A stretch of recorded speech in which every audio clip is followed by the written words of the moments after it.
இலக்கியா சீரியலில் இன்றைக்கி எபிசோடில் என்னென்ன மாதிரியான அட்டகாசமான விஷயங்கள்லாம் நடக்க போகுது அப்படின்றத பற்றி தாங்க நாம் இந்த வீடியோவில் பார்க்க போகிறோம்.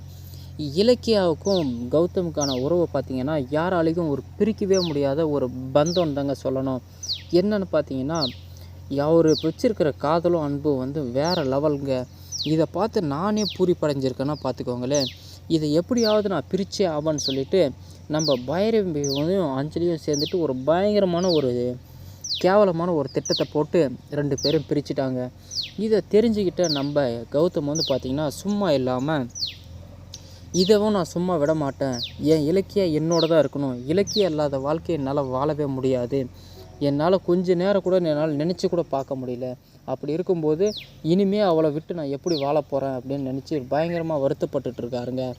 அதுக்கப்புறம் பார்த்திங்க அப்படின்னா நம்ம பைரவியை போயிட்டு எதுக்காக அத்தை இந்த மாதிரிலாம் எதுக்காகம்மா இந்த மாதிரிலாம் பண்ணீங்க, உங்களை நான் எந்த அளவுக்கு மேலே வச்சு உயர்வாக பார்த்துட்டு இருந்தேன், நீங்கள் இந்த மாதிரிலாம் பண்ணுவீங்கன்னு நான் கொஞ்சம் கூட நினச்சி கூட பார்க்கல அப்படின்னு சொல்லி பயங்கரமாக திட்டுறாங்க.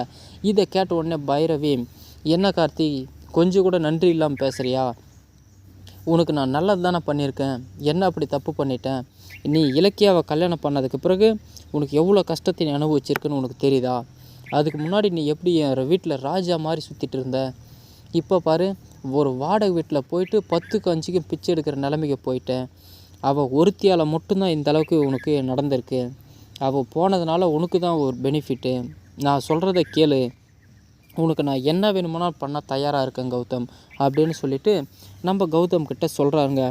எனக்கு எதுவும் தேவை கிடையாது, உங்கள் பணம் காசு அன்பு எதுவுமே எனக்கு தேவையில்லை, என் கூட இலக்கியா ஒருத்தி மட்டும் இருந்தாவே எனக்கு போதும், எனக்கு அவள் தான் வேணும் அப்படின்னு சொல்லிட்டு ஆணித்தனமாக அடித்து சொல்கிறாருங்க நம்ம கௌதம். நீ நல்லா யோசிச்சு பாரு, நீ ஒன்றுமே தெரியாமல் சுற்றிட்டு இருந்த காலத்தில் உன்னை இதுதான் உனக்கு உலகம், இதுதான் வாழ்க்கை அப்படின்னு சொல்லி பிஸ்னஸ் எல்லாம் கற்றுக் கொடுத்து உன்னை இந்த அளவுக்கு மேலே கொண்டு வந்திருக்கேன்ல, இதுக்கெல்லாம் யார் காரணம், நான் தானே. இப்போ பாரு அவள் கையை பிடிச்ச நாள்லேருந்து நீ கஷ்டத்தை மட்டும் தான் அனுபவிச்சிட்ருக்க, என்ன சுகத்தை நீ கண்டுட்ட,